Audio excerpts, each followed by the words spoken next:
On parle de Akedat Yitzhak. En fait, Akedat, c'est un terme pour dire le sacrifice de Yitzhak. La question se pose, pourquoi on ne parle pas de Akedat Avraham? En principe, on a l'impression que on éloge plus Yitzhak que Avraham. C'est pas évident, mais certains expliquent de cette façon qu'en fait, Yitzhak, il a plus de mérite qu'Avraham. C'est étonnant.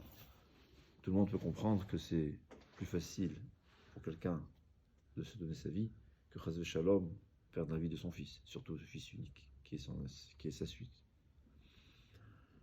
Alors explique beaucoup de Chachamim qu'en réalité Avraham Avinu a reçu l'ordre de Kadosh Baruch Hu. Mais Yitzhak, qui en fin de compte s'est soumis à Avraham, d'où il savait que Hachem lui avait dit qu'il fallait se sacrifier. Mieux encore, il faut comprendre qu'Avraham Avinu s'écrit qu'il a étudié, il a accompli les mitzvot parce qu'il les a compris. De la même façon qu'un médecin qui comprend le système, comment fonctionne le corps humain, il peut deviner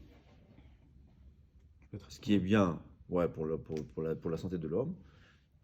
Avraham Avinu comprenait tellement bien le fonctionnement du monde spirituel, du monde métaphysique, qu'il avait compris toutes les mitzvot. Tout de suite, il avait deviné toutes les mitzvot. Et il avait aussi deviné et compris, avant qu'Akadosh Baruch Hu se dévoile à lui, qu'il n'y a rien de pire que le sacrifice humain. En réalité, Avraham Avinu, c'est ce qu'il annonce à tout le monde. Dieu ne veut pas de sacrifice humain. Et Yitzhak aussi, il avait compris que c'était impossible. En fait, Avraham Avinu, c'est comme un métaphysicien, on va dire, qui comprenait le monde métaphysique et comprenait que c'était impossible. Yitzhak Avinu aussi comprenait que c'était impossible.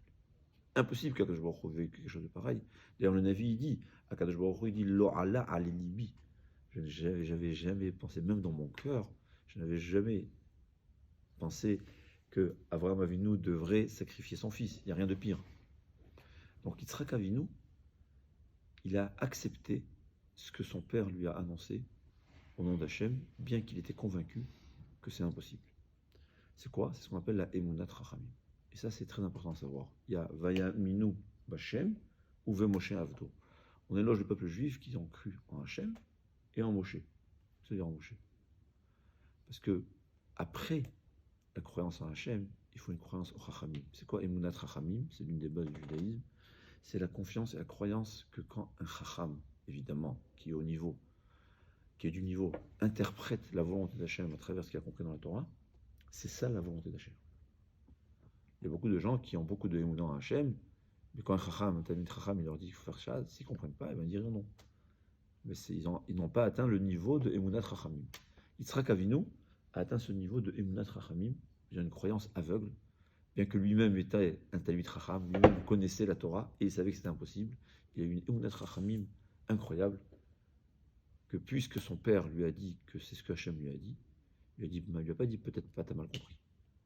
Non, il avait une croyance. C'est pour ça qu'on éloge Yitzhak plutôt qu'Avraham, bien que c'est évident que chacun a son mérite. Mais Yitzhak Avinu, avec sa Emunat Chachamim, c'est beaucoup plus élevé qu'Avraham Avinu qui avait Emunah B'Hashem. Kol Tov.